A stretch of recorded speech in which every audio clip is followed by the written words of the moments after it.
Live India 24 channel में आप सभी का बहुत बहुत स्वागत है। आइए सुनते हैं मुंशी प्रेमचंद जी द्वारा लिखित उपन्यास निर्मला का भाग 9।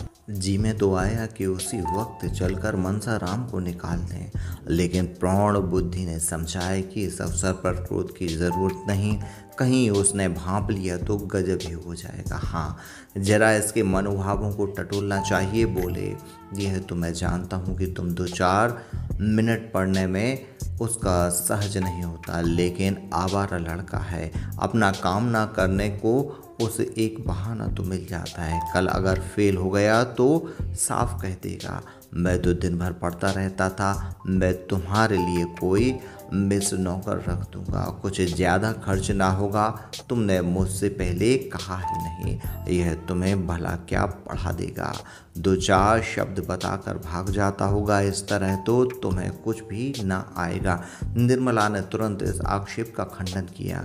नहीं, यह बात तो नहीं है, वह मुझे दिल लगाकर पढ़ाता है और उसी शैली भी कुछ ऐसी है कि पढ़ने में मन लगता है। आप एक दिन जरा उसका समझाया देखिए। मैं तो समझती हूँ कि मिस इतने ध्यान से न पढ़ाएगी। मुंशी जी अपनी प्रश्न कुशलता पर मूंछों पर ताव देते हुए बोले, दिन में एक ही बार पढ़ाता है या कई बार? निर्मला अभी इन प्रश्नों का आशय न समझी। बोली, पहले तो शाम ही को पढ़ा देते थे, अब कई दिनों से एक बार आकर लिखना भी देख लेती हैं।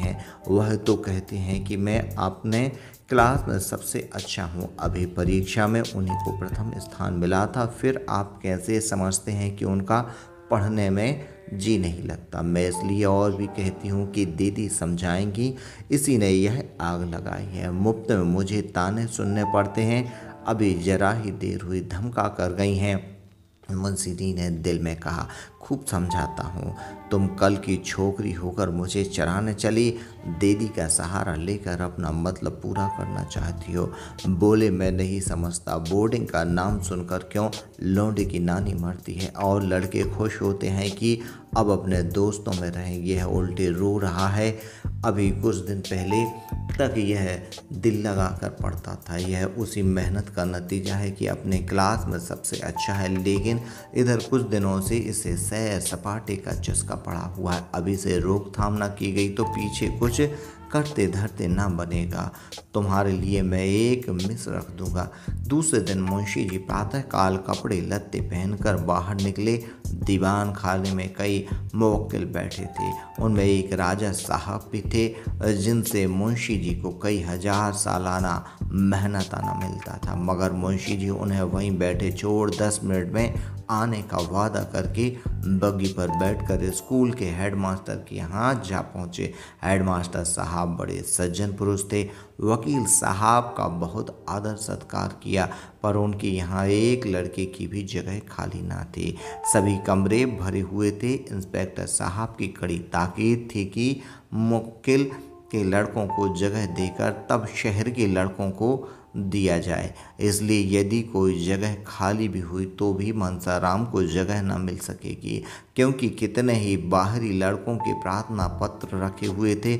मुंशी जी वकील थे, रात दिन ऐसे प्राणियों से साबिका रहता था जो लोभवश असंभव को भी संभव, असाध्य को भी साध्य बना सकते थे। समझे शायद कुछ दे दिलाकर काम निकल जाए। दफ्तर की क्लर्क से ढंग की कुछ बातचीत करनी चाहिए, पर उसने हंसकर कहा, मुंशी जी यह कचहरी नहीं स्कूल है। हेडमास्टर साहब के कानों में इसकी भनक भी पड़ गई तो जामे से बाहर हो जाएंगे और मनसाराम को खड़े खड़े निकाल देंगे। संभव है अफसरों की शिकायत कर दें। बेचारे मुंशी जी अपना सब मोह लेकर रह गए। 10 बजते बजते झुंझलाए हुए घर लौटे। मनसाराम उसी वक्त घर से स्कूल जाने को निकला। मुंशी जी ने कठोर नेत्रों से उसे देखा, मान वह उसका पुत्र नहीं शत्रु हो, और घर में चले गए। इसके बाद 10-12 दिनों तक वकील साहब का यही नियम रहा कि कभी सुबह कभी शाम किसी न किसी स्कूल के हेडमास्टर से मिलते और मनसाराम को बोर्डिंग हाउस में दाखिल कराने की चेष्टा करते, पर किसी स्कूल में जगह न थी। सभी जगहों पर कोरा जवाब मिल गया। अब दो ही उपाय थे, या तो मनसाराम को अलग किराए के मकान में रख दिया जाए या किसी दूसरे स्कूल में भर्ती करा दिया जाए। ये दोनों बातें आसान थी। मुफस्सिल के स्कूलों में जगह अक्सर खाली रहती है, लेकिन अब मुंशी जी शंकित हृदय कुछ शांत हो गया। उस दिन से उन्होंने मनसाराम को कभी घर में जाते न देखा, यहाँ तक कि अब वह खेलने भी न जाता था। स्कूल जाने के पहले और आने के बाद बराबर अपने कमरे में बैठा रहता। गर्मी के दिन थे, खुले हुए मैदान में भी देह से पसीने की धारें निकलती थी, लेकिन मनसाराम अपने कमरे से बाहर न निकलता। उसका आत्म अभिमान आवारापन के आक्षेप से मुक्त होने के लिए विकल हो रहा था। वह अपने आचरण से इस कलंक को मिटा देना चाहता था। एक दिन मुंशी जी बैठे भोजन कर रहे थे कि मनसाराम भी नहाकर खाने आया। मुंशी जी ने इधर उसे महीनों से नंगे बदन न देखा था। आज उस पर निगाह पड़ी तो होश उड़ गए। हड्डियों का ढांचा सामने रह गया था। मुख पर अब भी ब्रह्मचर्य का तेज था। देह घुलकर कांटा हो गई थी। पूछा, आजकल तुम्हारी तबीयत अच्छी नहीं है क्या? इतने दुर्बल क्यों हो? मनसाराम ने धोती ओढ़कर कहा, तबीयत तो बिल्कुल अच्छी है। मुंशी जी बोले, फिर इतने दुर्बल क्यों हो गए? मनसाराम बोला, दुर्बल नहीं तो मैं इससे ज़्यादा मोटा कब था? मुंशी जी बोले, वाह, आधी देह भी नहीं रही और कहती हूँ मैं दुर्बल नहीं हूँ। क्यों दीदी? यह ऐसा ही था। रुक्मणी आंगन में खड़ी तुलसी को जल चढ़ा रही थी। बोली, दुबला क्यों होगा? अब तो बहुत अच्छी तरह लालन पालन हो रहा है। मैं गंवरिया थी, लड़कों को खिलाना पिलाना नहीं जानती थी। खोमचा खिला खिला कर उसकी आदत बिगाड़ देती थी। अब तो एक पढ़ी लिखी गृहस्थी के कामों में चतुर औरत पान की तरह फेर रही है। दुबला हो उसका दुश्मन। मुंशी जी बोले, दीदी तुम बड़ा अन्याय करती हो। तुमसे किसने कहा कि तुम लड़कों को बिगाड़ रही हो? जो काम दूसरों के लिए किए ना हो सकें वह तुम्हें खुद करना चाहिए। यह नहीं कि घर से कोई नाता न रखा। जो अभी खुद लड़की है वह लड़कों की देख रेख क्या करेगी? यह तुम्हारा काम है। रुक्मणी बोली, जब तक अपना समझती थी करती थी, जब तुमने गैर समझ लिया तो मुझे क्या पड़ी है कि मैं तुम्हारे गले से चिपटूं? पूछो, कै दिन से दूध नहीं पिया? जाके कमरे में देखा और नाश्ते के लिए जो मिठाई भेजी गई थी वह पड़ी सड़ रही है। मालकिन समझती है मैंने तो खाने का सामान रख दिया, कोई ना खाए तो क्या मैं मुंह से डाल दूं? तो भैया अब इस तरह वे लड़के पलते होंगे जिन्होंने कभी लाड़ प्यार का सुख नहीं देखा। तुम्हारे लड़के बराबर पान की तरह फेरे जाते रहे हैं, अब अनाथों की तरह रखकर सुखी नहीं रह सकते। मैं तो बात साफ करती हूँ, बुरा मानकर ही कोई क्या कर लेगा। उस पर सुनती हूँ कि लड़के को स्कूल में रखने का प्रबंध कर रहे हो। बेचारे को घर में आने तक की मनाही है। मेरे पास आते भी डरता है और फिर मेरे पास रखा ही क्या रहा है जो जाकर खिलाऊंगी। इतने में मनसाराम दो फुलके खाकर उठ खड़ा हुआ। मुंशी जी ने पूछा, क्या तुम खा चुके? अभी बैठे 1 मिनट से भी ज़्यादा नहीं हुआ। तुमने खाया क्या? 2 ही फुलके तो लिए थे। मनसाराम ने सकशाते हुए कहा, दाल और तरकारी भी तो थी। ज़्यादा खा जाता हूँ तो गला जलने लगता है, खट्टी डकारें आने लगती हैं। मुंशी जी भोजन कर उठे तो बहुत चिंतित थे। उनका लड़का यूं ही दुबला होता गया तो उसे कोई भयंकर रोग पड़ जाएगा। उन्हें रुक्मणी पर इस समय बहुत क्रोध आ रहा था। उन्हें यही जलन है कि मैं घर की मालकिन नहीं हूँ। यह नहीं समझती कि मुझे घर की मालकिन बनने का क्या अधिकार है। जिसे रुपए का हिसाब तक करना नहीं आता वह घर की स्वामिनी कैसे हो सकती है? बनी तो थी साल भर तक मालकिन, 1 पाई की भी बचत न होती थी।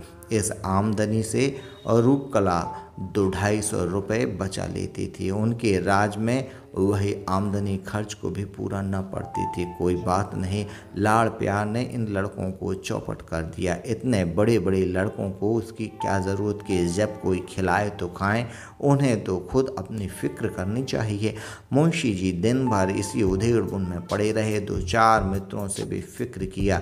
लोगों ने कहा, इसके खेल कूद में बाधा न डालिए, अभी से उसे कैद न कीजिए। खुली हवा में चरित्र के भ्रष्ट होने की उससे कम संभावना है। जितना बंद कमरे में कुसंगत से ज़रूर बचाइए, मगर यह नहीं कि उसे घर से निकलने ही न दीजिए। युवावस्था में एकांतवास चरित्र के लिए बहुत ही हानिकारक है। मुंशी जी को अब अपनी गलती मालूम हुई। घर लौटकर मनसाराम के पास गए। वह अभी स्कूल से आया था और बिना कपड़े उतारे एक किताब सामने खोलकर सामने खिड़की की ओर ताक रहा था। उसकी दृष्टि एक भिखारिन पर जा लगी जो अपने बालक को गोद में लिए भिक्षा मांग रही थी। बालक माता की गोद में बैठा ऐसा प्रसन्न हो रहा था मानो वह किसी राज सिंहासन पर बैठा हो। मनसाराम उस बालक को देखकर रो पड़ा। यह बालक क्या मुझसे अधिक सुखी है? इस अनंत विश्व में ऐसी कौन सी वस्तु है जिसे वह इस गोद से के बदले पाकर प्रसन्न हो? ईश्वर भी ऐसी वस्तु की सृष्टि नहीं कर सकते। ईश्वर ऐसे बालकों को जन्म ही क्यों देते हैं जिनके भाग्य में मात्र वियोग का दुख भोगना बदा हो? आज मुझसा अभागा संसार में कौन है? किसे मेरे खाने पीने की, मरने जीने की सुध है? अगर मैं आज मर भी जाऊं तो किसके दिल को चोट लगेगी? पिता को अब मुझे रुलाने में मज़ा आता है। वह मेरी सूरत भी नहीं देखना चाहते। मुझे घर से निकाल देने की तैयारियां हो रही हैं। आह माता, तुम्हारा लाडला बेटा आज आवारा कहा जा रहा है। वही पिताजी जिनके हाथ में तुमने हम तीनों भाइयों के हाथ पकड़ाए थे, आज मुझे आवारा और बदमाश कह रही हैं। मैं इस योग्य भी नहीं कि इस घर में रह सकूं। यह सोचते सोचते मनसाराम अपार वेदना से फूट फूट कर रोने लगा। उसी समय तोताराम कमरे में आकर खड़े हो गए। मनसाराम ने चटपट आंसू पोंछ डाले और सिर झुकाए खड़ा हो गया। मुंशी जी ने शायद यह पहली बार उसके कमरे में कदम रखा था। मनसाराम का दिल धड़क करने लगा कि देखें आज क्या आफत आती है। मुंशी जी ने उसे रोते देखा तो एक क्षण के लिए उनका वात्सल्य घोर निंद्रा में चौंक गया। घबरा कर बोले, क्यों रोते हो? क्यों हो? क्या हुआ बेटे? किसी ने कुछ कहा? मनसाराम ने बड़ी मुश्किल से उमड़ते हुए आंसुओं को रोक कर कहा, जी नहीं, रोता तो नहीं हूँ। मुंशी जी बोले, तुम्हारी अम्मा ने तो कुछ नहीं कहा? मनसाराम बोले, जी नहीं, वह तो मुझसे बोलती ही नहीं। मुंशी जी ने कहा, क्या करूं बेटा, शादी तो इसलिए की थी कि बच्चों को माँ मिल जाए, लेकिन वह आशा पूरी नहीं हुई तो क्या बिल्कुल नहीं बोलती? मनसाराम ने कहा, जी नहीं, इधर महीनों से नहीं। मुंशी जी बोले, विचित्र स्वभाव की औरत है, मालूम ही नहीं होता कि क्या चाहती है। मैं जानता कि उसका ऐसा मिजाज होगा तो कभी शादी ना करता। रोज़ एक ना एक बात लेकर उठ खड़ी होती है। उसी ने मुझसे कहा था कि यह दिन भर न जाने कहाँ गायब रहता है। मैं उसके दिल की बात क्या जानता था? समझा तुमको संगत में पढ़कर शायद दिन भर घूमा करते हो। कौन ऐसा पिता है जिसे अपने प्यारे पुत्र को आवारा फिरते देखकर रंज न हो? इसलिए मैं तुम्हें बोर्डिंग हाउस में रखने का निश्चय किया था, बस और कोई बात नहीं थी बेटा। मैं तुम्हारा खेलना कूदना बंद नहीं करना चाहता था।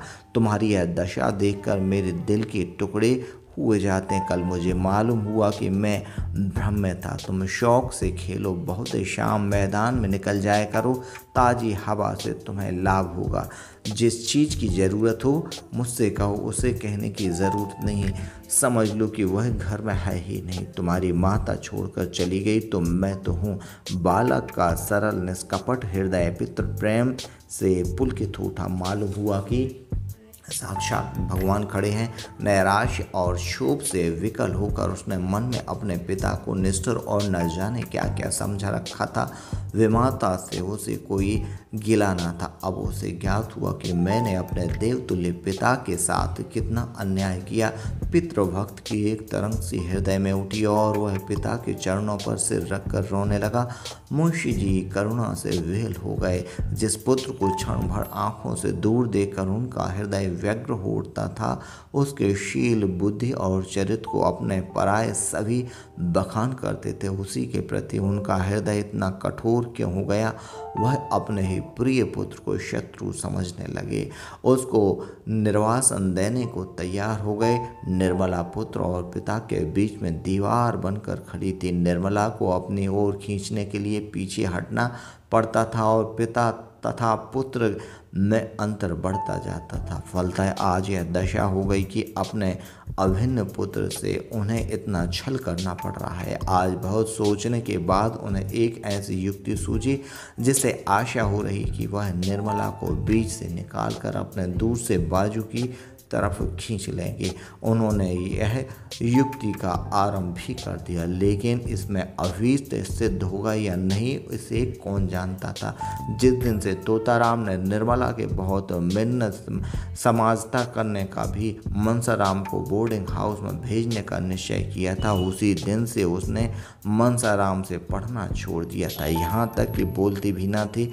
उसे स्वामी की इस अविश्वासपूर्ण तपस्या का कुछ कुछ आभास हो गया। ओफो, इतना शक्की मिजाज ईश्वर ही इस घर की लाज रखे। इनके मन में ऐसी ऐसी दुर्भावनाएं भरी हुई हैं। मुझे यह इतनी गई गुजरी समझते। ये बातें सोच सोच कर वही के दिन रोती रही। तब उसने सोचना शुरू किया कि इन्हें क्यों ऐसा संदेह हो रहा है। मुझ में ऐसी कौन सी बात है जो इनकी आंखों में खटकती है। बहुत सोचने पर भी उसने अपने में कोई ऐसी बात नजर न आई। तो क्या उसका मनसाराम से पढ़ना, उससे हंसना बोलना ही उनके संदेह का कारण है? तो फिर मैं पढ़ना छोड़ दूंगी, भूल कर भी मनसाराम से न बोलूंगी, उसकी सूरत न देखूंगी।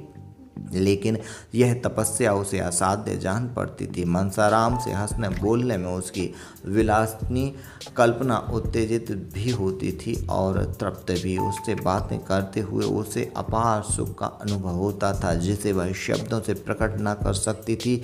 वासना की उसके मन में छाया भी न थी। वह स्वप्न में भी मनसाराम से कलुषित प्रेम करने की बात न सोच सकती थी। प्रत्येक प्राणी को अपने हमजोलियों के साथ हंसने बोलने की जो एक नैसर्गिक तृष्णा होती है, उसी की तृप्ति का एक अज्ञात साधन था। अब वह अतृप्त तृष्णा निर्मला के हृदय में दीपक की भांति जलने लगी। रह रहकर उसका मन किसी अज्ञात वेदना से विकल हो जाता था।